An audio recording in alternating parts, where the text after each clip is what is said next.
حامدا و مسلیا و مسلمہ اما بعد۔ برادران اسلام، زبیر رضا امجدی کے جواب میں یہ ویڈیو میں بنا رہا ہوں۔ جتنی ویڈیوز ادھر آ رہی ہیں یا آئیں گی وہ زبیر رضا امجدی اور اس جیسے خبیث الفطرت رضا خانی اور بریلویوں کے رد میں ہی آئے گی، جواب میں آئے گی۔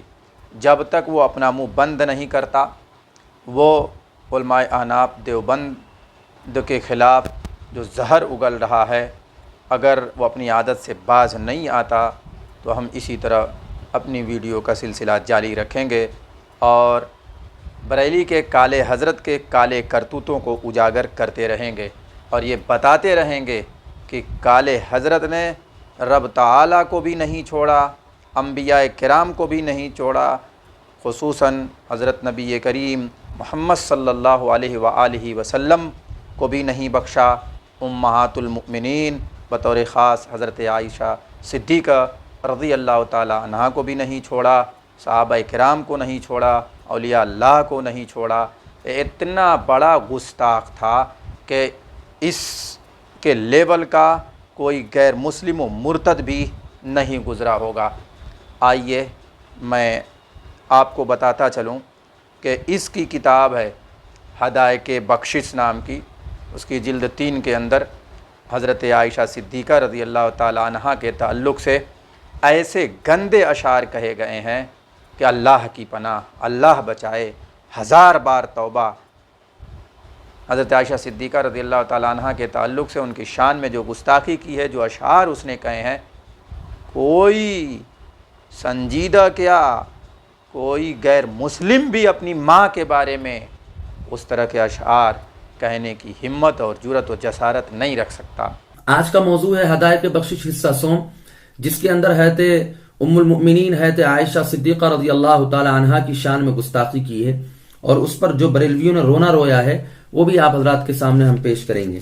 پہلے اشعار پیش کر دیتا ہوں۔ اشعار ہے: تنگ و چست ان کا لباس اور وہ جوبن کا ابھار، مسکی جاتی ہے قبا سر سے کمر تک لے کر، یہ پھٹا پڑتا ہے جوبن میرے دل کی صورت، کہ ہوئے جاتے ہیں جامہ سے بروں سینہ و بر، خوف ہے کشتی ابرو نہ بنے طوفانی، کہ چلا آتا ہے حسن اہلہ کی صورت بڑھ کر۔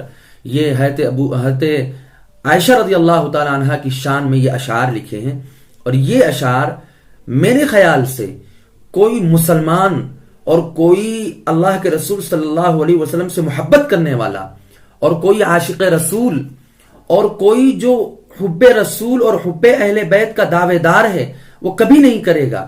ہاں، جو لوگ واویلا مچاتے ہیں اور چوروں کی طرح شور مچاتے ہیں، ان کی کتابوں میں ضرور یہ بات آپ کو مل جائے گی جو ہم آپ کے سامنے پیش کر رہے ہیں۔ میں نے ایک کتابچہ ان بریلیوں کے خلاف لکھا تھا اس وقت جب مبارک پور میں تھا اور وہاں بعض بریلیوں نے جلسہ کرایا تھا اور علماء احناف دیوبند کے خلاف زہر اگلوایا تھا، تو میں نے ایک کتاب لکھی تھی جس کا نام رکھا تھا بریلویت سے توبہ کیوں۔ یہ وہ کتابچہ ہے، بریلویت سے توبہ کیوں، یہ نظر آ رہا ہوگا۔ تو میں نے لکھا تھا انہی باطل عقائد و نظریات کی بنا پر جو اس رسالے میں بریلویوں کی کتابوں کے حوالے سے نقل کیے گئے ہیں، پڑھیے اور آج ہی بریلویت سے توبہ کیجیے۔ اور اوپر میں نے ایک شعر لکھا تھا: آپ ہی اپنے ذرا جور و ستم کو دیکھیں، ہم اگر عرض کریں گے تو شکایت ہوگی۔ پھر اس کے بعد ان کی گستاخیوں کو، گستاخانہ عبارات کو اور ان کے عقائد و نظریات کو میں نے اس میں انہی کی کتابوں کے حوالے سے ذکر کیا تھا۔ تو خیر اس کے اندر بھی میں نے ہدایت بخشش جلد سوم کے حوالے سے کالے حضرت کے کالے اور گندے اشعار نقل کیے تھے۔ حضرت عائشہ صدیقہ رضی اللہ تعالیٰ عنہ کی شان میں گستاخی والے جو اس کے اشعار ہیں، میں نے اس پر اتنا تبصرہ کیا تھا، وہ تبصرہ پڑھ کر کے سناتا ہوں۔ تبصرہ: کوئی مسلمان ایسے اشعار اپنی ماں کے بارے میں کہہ سکتا ہے؟ پھر اعلیٰ حضرت نے ایسے ناپاک اور گندے اشعار ام المؤمنین حضرت عائشہ صدیقہ رضی اللہ تعالیٰ عنہ کے بارے میں کہہ کر ان کی شان میں کیوں کر گستاخی کی، وہی جانے کیا وجہ ہوئی۔ یہ ہے مقولہ مشہور ہے، چور مچائے شور۔ تو یہ گستاخی کا شور مچاتے تھے، خود چور نکلے کہ ان کے کالے حضرت نے کیسے کیسے اشعار ناپاک اور گندی ذہنیت کا اظہار کرتے ہوئے اس نے لکھ مارے۔ اب کالے حضرت کو گستاخی سے بچانے کے لیے انہوں نے انکار ہی کر دیا، کہا کہ یہ کتاب کالے حضرت کی نہیں ہے، یہ کتاب احمد رضا بریلوی کی نہیں ہے، یہ اشعار کسی اور کے ہیں اور ان کی طرف منسوب کر دیے گئے ہیں۔ اگر کسی کو تردد ہو تو میں یہ ویڈیو لگا رہا ہوں، تمام تر تفصیلات اس کے اندر موجود ہیں، اور جو حوالے دیے گئے ہیں ان سے 10 گنا زیادہ حوالے میرے پاس مزید موجود ہیں۔ ضرورت پڑے گی تو انشاءاللہ میں پھر دوسری ویڈیو بھی بناؤں گا، تو ذرا اس کو سماعت کیجئے۔ اور کالے حضرت کی بد مزاجی اور اس کے گندے ذہنیت اور اس کی گستاخیوں کو لوگوں کے سامنے بیان کیجئے تاکہ لوگ جانیں کہ کالا حضرت تھا کیا۔ زبیر رضا امجدی اور اس کے ماننے والے اور اس جیسے خبیث الفطرت بریلویوں سے میں کہوں گا کہ تم اپنی ویڈیوز اگر جاری رکھنا چاہتے ہو تو جاری رکھو، ہمارا بھی آپریشن اسی طرح جاری رہے گا۔ اللہ تعالیٰ سب کو ہدایت دے، راہ راست پر چلائے۔ یہ ویڈیو لگا رہا ہوں، سماعت کیجیے۔ یہ سب سے بڑی گستاخی ہے عائشہ رضی اللہ تعالیٰ عنہ کی شان میں، لیکن جب ہم اس کو پیش کرتے ہیں تو بھائی صاحب کہتے ہیں کہ نہ بجے بانس نہ بجے بانسری، یہ کتاب ہی ہماری نہیں ہے۔ تو چلیے ہم اس کا بھی جواب دیے دیتے ہیں آپ کے سامنے۔ ہمارے سامنے ایک کتاب ہے فاضل بریلوی علماء حجاز کی نظر میں، صفحہ نمبر 96 ہے، حاشیے میں لکھا ہے، اوپر ایک شعر لکھا ہوا ہے اسی ہدایت بخشش حصہ سوم کا، وَبِكُلٍ مِّن وَجْدِ الرَّضَا مِنْ عِنْدِ رَبِّ وَاحِدٍ، یہ شعر لکھا ہوا ہے اور حاشیہ لکھا ہوا ہے ہدایت بخشش حصہ سوم، اس کا حاشیہ انہوں نے لکھا ہوا ہے۔ گویا کہ ان کے نزدیک یہ کتاب معتبر ہے، اگر یہ کتاب ان کے نزدیک معتبر نہ ہوتی تو یہ اس کا حوالہ اپنی کتاب میں نہ دیتے اور نہ ہی اس کے اشعار اس کتاب میں ذکر کرتے۔ ان اشعار کو ذکر کر کے ان کا حوالہ اپنی کتاب میں لکھنا یہ اس بات کی دلیل ہے کہ یہ کتاب ہدایت بخشش خود ان کی کتاب ہے اور مولوی احمد رضا کی کتاب ہے۔ نمبر 2، آپ کو سامنے میں حوالہ نمبر 2 پیش کر رہا ہوں۔ محدث بریلوی پروفیسر ڈاکٹر مسعود احمد کی ایک کتاب ہے، اس کتاب کے صفحہ نمبر 40 پر حاشیے میں بھی لکھا ہوا ہے اور اوپر بھی لکھا ہوا ہے، کہتے ہیں کہ مولانا کفایت علی کافی محدث بریلوی کی ولادت کے 2 سال بعد 1858 میں شہید کیے گئے، مگر محدث بریلوی کو ان سے اتنی عقیدت محبت تھی کہ نعتیہ شاعری کا ان کو شہنشاہ اور خود کو ان کا وزیر اعظم کہا کرتے تھے۔ اور حاشیہ اور حوالہ کیا دیا ہے؟ ہدایت بخشش جلد 3 صفحہ نمبر 93 94 93 94، یہ حوالہ دیا گیا ہے محدث بریلوی کتاب کے اندر۔ یہ پروفیسر ڈاکٹر مسعود بریلویوں کے بہت بڑے عالم ہیں اور کئی کتابوں کے مصنف ہیں، اور انہوں نے بریلویوں کے جو اعلیٰ حضرت احمد رضا صاحب ہیں ان کے اوپر کئی کتابیں لکھی ہیں۔ یہ دیکھیے یہ خود اس کو تسلیم کر رہے ہیں کہ یہ کتاب ہدایت بخشش حصہ سوم خود مولوی احمد رضا کی تھی اور کسی کی نہیں تھی۔ ایک اور حوالہ آپ کے سامنے پیش کرتے ہیں فیصلہ مقدسہ کا، جو مولانا محمد عزیز الرحمن بھاؤ پوری کی ہے۔ صفحہ نمبر 4 پر کیا لکھتے ہیں کہ مجھے حضور اعلی حضرت کا کچھ کلام جو اب تک چھپا نہیں ہے بڑی کوشش و جانفشانی سے بریلی شریف و سرکار مارہرہ مطہرہ پیلی بھت رامپور وغیرہ وغیرہ مختلف مقامات سے دستیاب ہوا، جو آج برادران اہل سنت کی خدمت میں ہدایت بخشش حصہ سوم کی شکل میں پیش کر رہا ہوں۔ کس کی خدمت میں پیش کر رہے ہیں؟ اہل سنت کی خدمت میں، برادران اہل سنت کی خدمت میں حصہ سوم کی شکل میں آپ حضرات کے سامنے پیش کر رہے ہیں۔ یہ ہدایت بخشش حصہ سوم آپ کی اعلیٰ حضرت کی کتابیں، کہاں کہاں سے جمع کیا گیا، کہاں کہاں سے اس کو اشعار نکالے گئے، وہ سارا کا سارا انہوں نے کرچا چٹھا اس میں کھول رکھا ہوا ہے۔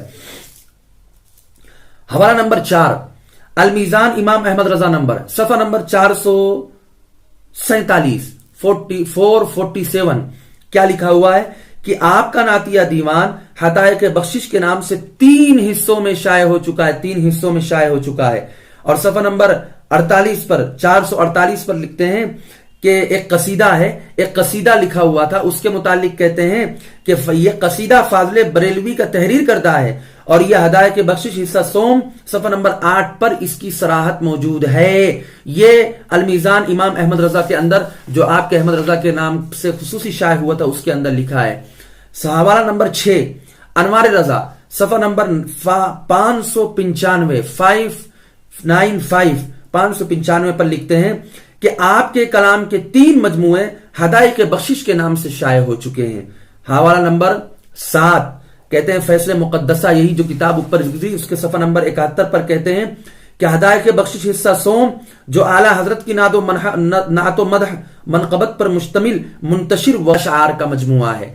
یہ دیکھیے، یہ آپ ہی کے علماء ہیں جو خود یہ اس بات کا اقرار کر رہے ہیں کہ ہدایت بخشش حصہ سوم یہ مولوی احمد رضا کی کتاب ہے، کسی اور کی کتاب نہیں ہے.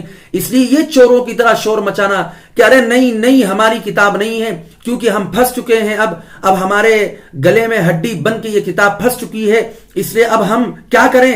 تو سیدھا سادہ یہ ہے کہ ہماری کتاب ہی نہیں ہے. نہ بجے بانس نہ بجے گی بانسری. اب خلاصے کے طور پر اور نتیجے کے طور پر، اور آپ یہ سمجھیے کہ بلکہ ہم ایک منصفانہ فیصلہ آپ کے سامنے پیش کرتے ہیں انہی کے عالم کا. کہتے ہیں فتاوی مظہریہ والے مفتی مظہر اللہ صاحب بریلویوں کے بہت بڑے عالم ہیں، اور ان کے جگہ جگہ پر القابات بھی ذکر کیے گئے ہیں، اور ان کا باقاعدہ ثبوت پیش کیا گیا ہے کہ یہ بریلویوں کے بہت بڑے عالم ہیں. یہ بیچارے رونا روتے ہیں، یہ ان کا رونا ہے. کیا رونا روتے ہیں؟ کہتے ہیں کہ جناب صدیقہ نے معاف فرما دیا ہو. اچھا جی، جناب صدیقہ نے معاف فرما دیا.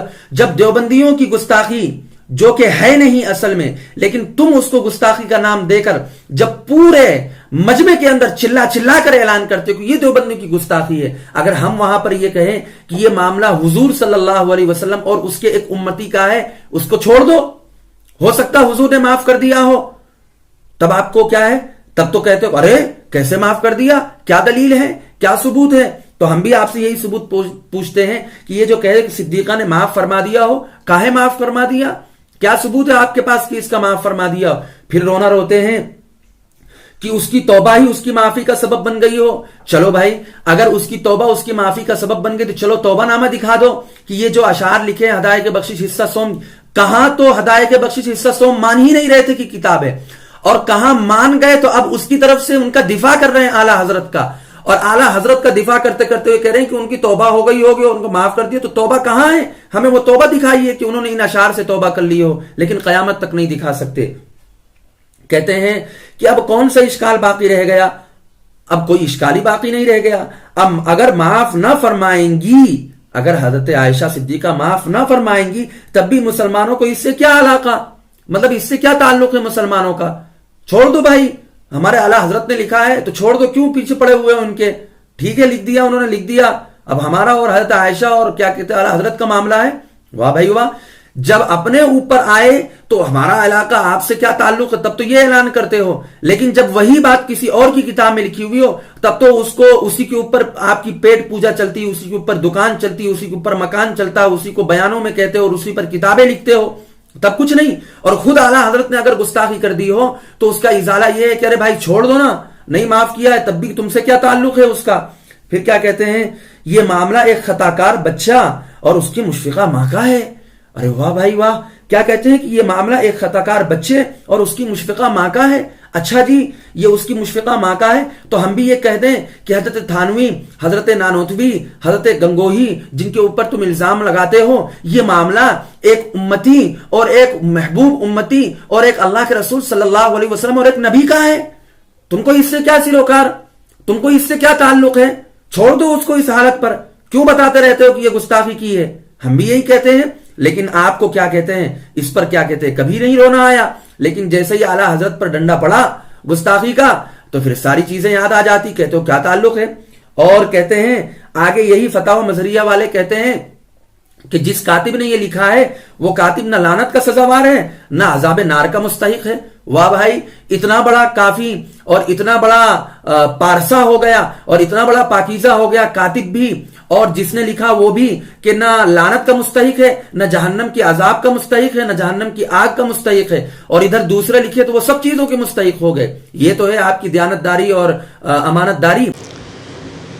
سامعین و ناظرین، اب فیصلہ آپ کے اوپر چھوڑتا ہوں.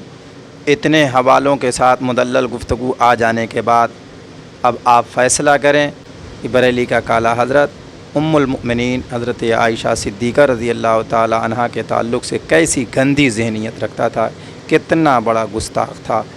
اللہ تبارک و تعالی اگر اس کی موت ایمان پر ہوئی ہو تو اس کی مغفرت فرمائے، اور اگر کفر اور شرک پر، ضلالت اور گمراہی پر مرا ہے تو فعلیہ لعنت اللہ والملائکۃ والناس اجمعین.